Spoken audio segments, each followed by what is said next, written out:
Welcome to the Speak and Get What You Want podcast, where you learn to communicate like the world's most successful leaders. Now, here are your hosts, TK Stratton and Chad Kirby. This one quality keeps more smart, driven, and really talented people from achieving the level of success that they really deserve and what they would truly hope for. But they're unable to do this one thing. And that is the subject of today's Speak and Get What You Want podcast, here with the great Raegan Moore. Raegan, how are you doing today? I'm good, Chad. How are you? I'm doing fantastic. And as we get in today's subject, this quality that I talk about that really prevents people from being successful is something that you're really good at. And I love that you joined us today to talk a little bit about it. And that one quality that we're going to talk about here for a few minutes is the ability to be vulnerable. And really putting yourself out there. And Raegan, that's something that you've really mastered over the years. And I'm confident that probably it didn't come naturally for you, but it's something that you've had to work at. So how have you been able to work to really be vulnerable and put yourself out there so that you can achieve your level of success? Well, Chad, I feel like that, vulnerability is something that you are born with. You're born vulnerable, right? And I think as you grow up, you get these scars because you've been vulnerable and it's had a negative impact in some way, one way or another. You put your heart out there and it gets broken, or you put everything into a business and it doesn't work out the way you thought it would. So people are born vulnerable, but as they grow, they get scared and it creates this fear in their head because they've just had bad experiences in the past.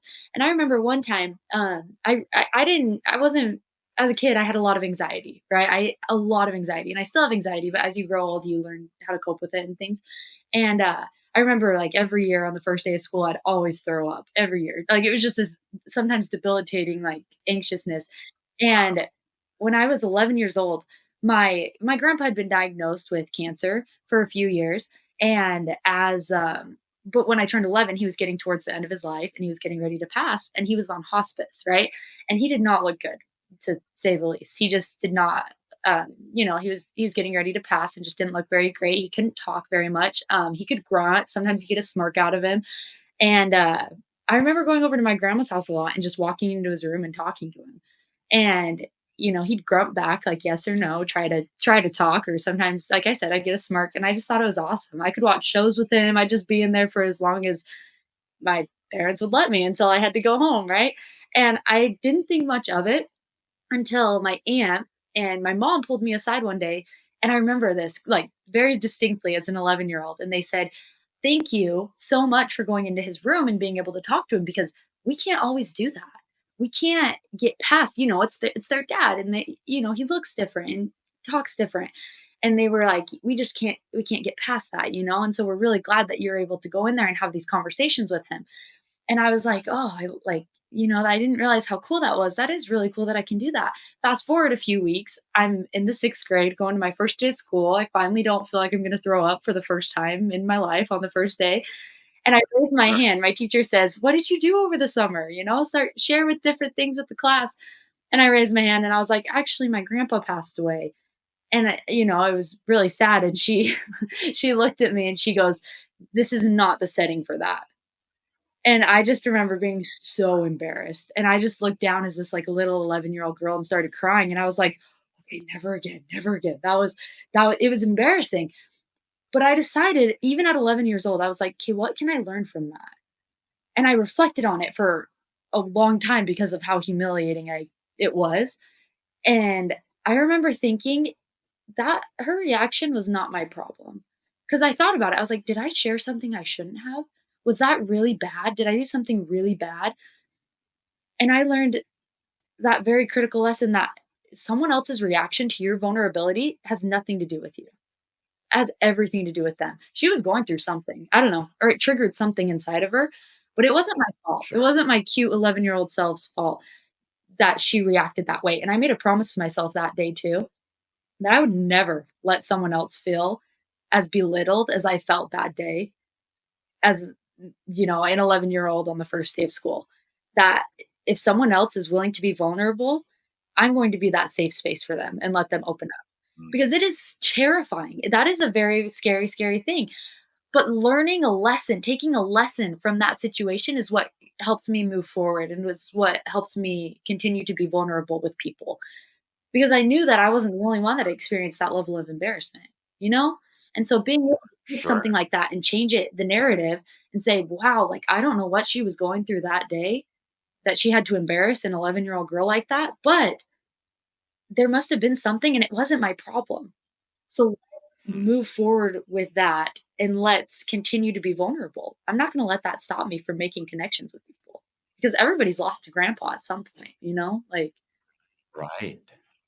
Wow, well, that 2 things. Wow, that's a great story. 2 things that really jumped out to me as you're sharing that is that quote that your life happens for you, not to you, right? And so you took that experience and you said, "Okay, how can I build upon this?" You know, that was a horrible experience. It was demeaning, you felt embarrassed, but yet you're like, "Okay, what can I do to build upon that?" right, And then the second thing is you became very intentional with your vulnerability. You said, okay, this is not going to stop me from become being vulnerable. It's actually going to strengthen that muscle.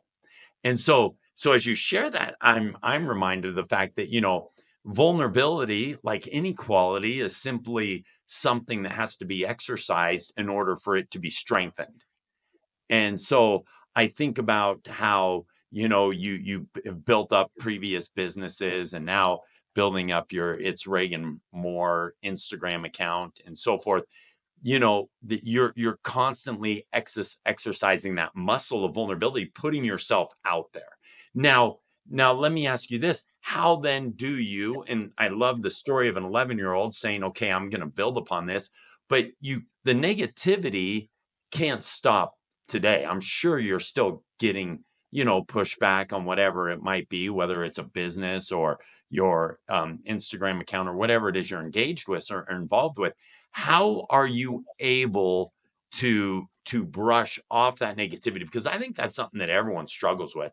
You can get 100 positive comments and then get one negative one. And for some reason, our mind gravitates to that negative comment, that negative feedback. So, how do you dismiss that negative feedback in order to focus on where you're going? first I block them.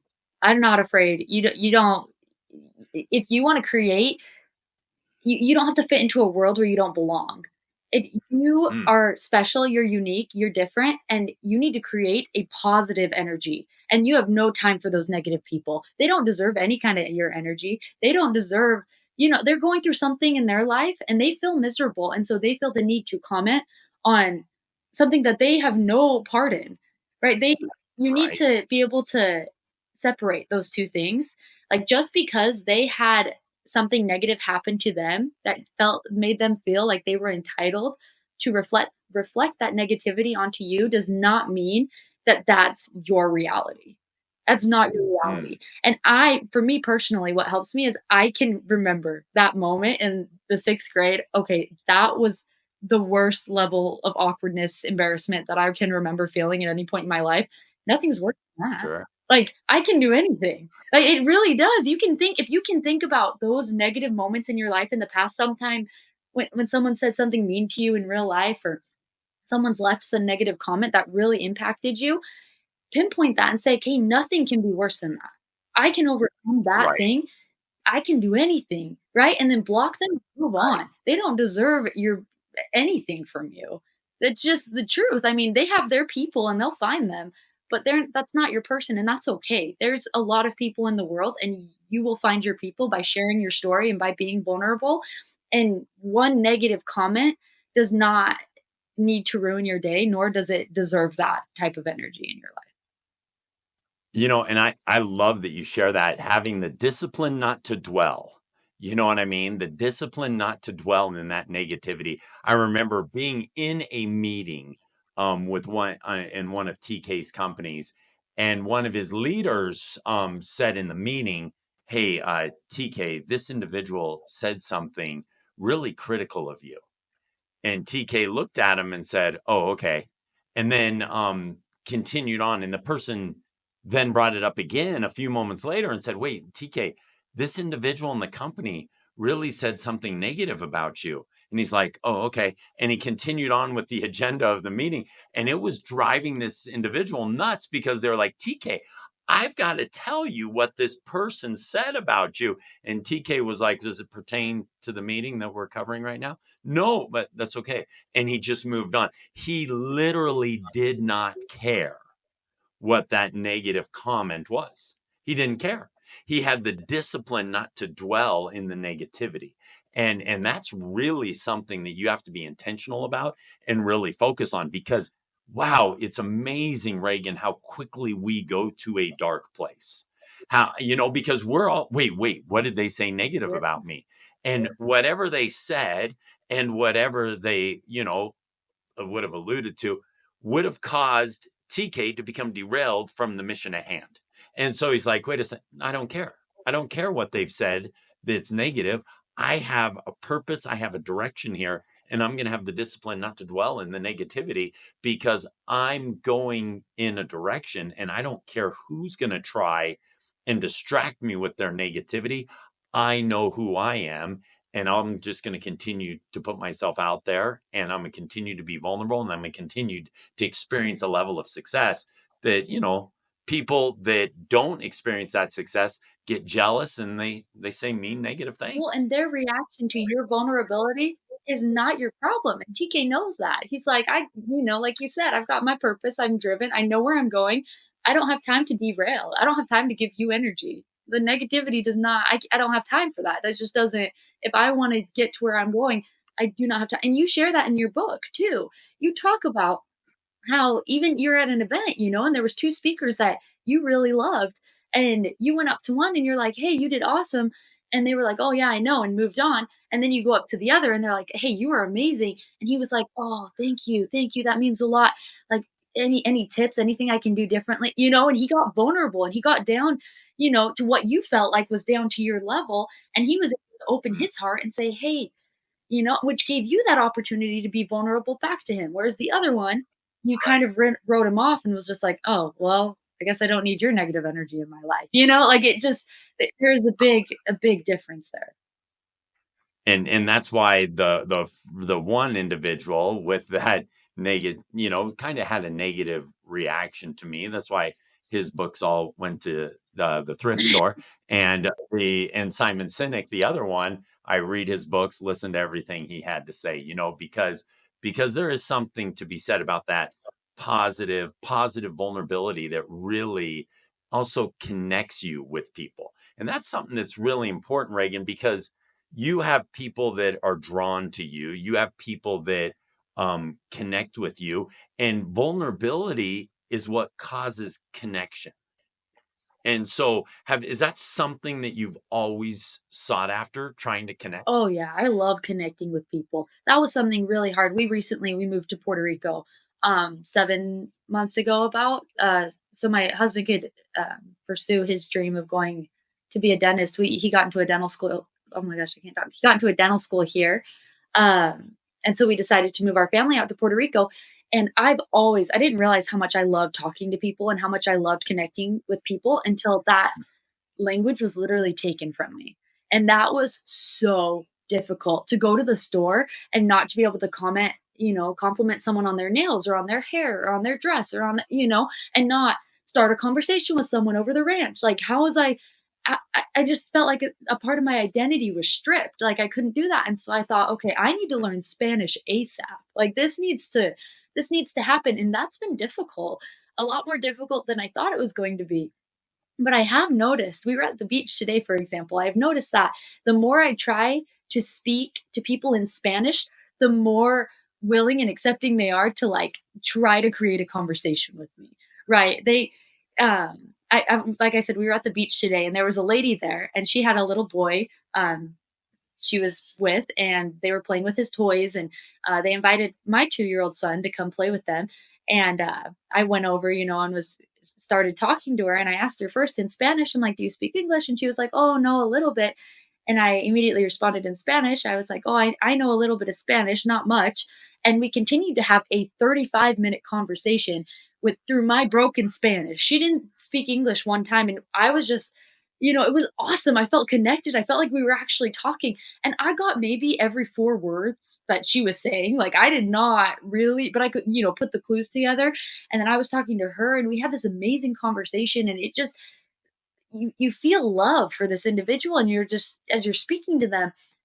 But it does create, you have to be vulnerable in order to do that, because that's scary, and it's scary to sound like like an American when you're trying to speak Spanish. You just That's not my first language, and I don't sound very it doesn't sound pretty. And so it is something where I've learned that I need to be vulnerable. I just need to start talking, and then people will help me do the rest. And overall, love just transcends. That translates. Love always translates. So if you have good intentions with your vulnerability, you're like, "Hey, I'm really trying." People get that. They don't like the fakeness. So if you're willing to be like, "Okay, here I am, take it or leave it," most of the time they'll take it. They'll take you exactly the way you are. And if they don't, that's not your problem. Well, and you mentioned something there, that genuine vulnerability. And let's talk about that for a moment, because sometimes vulnerability is one of those qualities that can be leveraged by people in a way that's not authentic, and it can actually turn people away, right? Because you truly have to be genuinely vulnerable. And I love that you bring up the example of learning the language of Spanish, because there's a lot of people that are trying to learn the language of success, and in order to learn the language of Spanish, you've had to put yourself out there and say to yourself, okay, listen, I don't know this very well, but I'm committed to learning it. And it's amazing how people will step up and try and help you be successful. They want you to be successful because everyone wants to help and they feel good about themselves. Yes, that is I think another part of vulnerability that is not talked about enough is when you are vulnerable, that allows the other person, like you said, to feel like they are needed, to feel like they're wanted. And that gives them purpose. And then they like you more. And then you feel connected. And then they're like, wow, I really want to buy from this person, or I really want to support them in what they're doing, because I want to see them succeed because they made me feel like I was very special. That it goes a long way. Right. Well, our friend Donald Miller always says that everyone's the hero in their own story, right? And so they want to be the hero. And when you're vulnerable, you allow space for them to be the hero. Today, when you were at the beach, that lady was helping you with your Spanish. And so she was the hero. And so she left. I promise you, she's somewhere in Puerto Rico turning to someone saying, I met the nicest lady today at the beach, right? Because of the way she felt. And it's interesting, and I know I've shared this before, but I believe Dave Ramsey, and we've spent a lot of time with Dave, but Dave Ramsey, I believe he's so successful in part because his level of vulnerability. And he talks about being bankrupt, and he's talked about all these different experiences that he's had where he's been vulnerable. And so people are like, oh my goodness, if he can do it, there's help for him or for me. And so it's powerful. So what would you tell somebody that says, "Okay, I want to be vulnerable. Okay, I want to connect with more people. I want to be more successful." Because as I said at the very beginning of the podcast, this quality prevents more talented people from being successful than anything else. They are afraid of putting themselves out there because they're afraid of the negativity. They're afraid of what people are going to think, the people that they don't even care about, people that they don't even know, they're worried about what they're going to think. So, Raegan, what would you say to somebody to help them take those steps towards being vulnerable, towards learning the language of success? Because it is a whole lot easier to sit at home and watch YouTube and speak English and just live in your own quiet world than to put yourself out there and learn Spanish and say, okay, I'm going to try and connect with these people. So, what would you say to an individual who wants to put themselves out there, who wants to be more vulnerable, but maybe struggles doing it? Well, I'd say you can't dive into the deep end if you don't know how to swim, right? And so you've got to start small. you've got to start small. And I learned this actually from Alex Hormozy. He talks a little bit about breaking things down when it comes to sharing Mm. stuff online, for example. So he says he doesn't share everything about his life online, but to a lot of people, it looks Okay. like he does. It looks like he Mm. shares his whole life because he's got Right. certain aspects that he wants to share.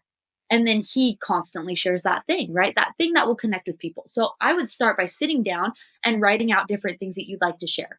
Whether it's, oh, I'd like to share my family life. I'd like to share my business. I'd like to share more about my religion. I'd like to share, and just break down different things that are important to you. And whatever it is, you're like, hey, actually, I don't want to share much about my family. I don't want to show them on social media, but I'd really like to focus on God. And I'd really like to integrate that with my business, and then you have a list. Okay, these are things I really do want to share, and start writing down, okay, this is my story, or this is what's important to me.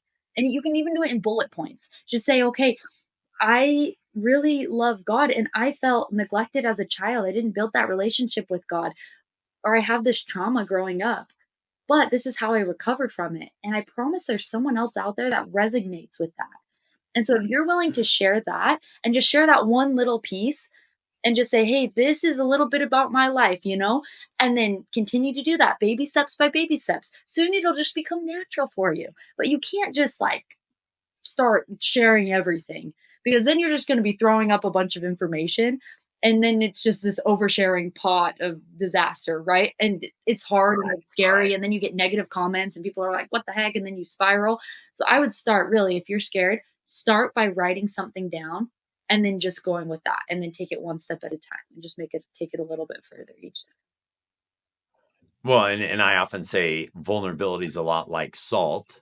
You need to use the right amount of vulnerability, and not share too much, but enough that makes it comfortable for everybody, right? I will often I come from a fairly dysfunctional background as a child growing up, and I will often joke about my dad who abandoned me when I was a kid, and sometimes I'll show that level of vulnerability at a time where it might be too much. And the audience or the people I'm having dinner with or whatever it might be, it may not be the right time. And so, my wife, Cassie turns to me and she's like, well, what are you doing?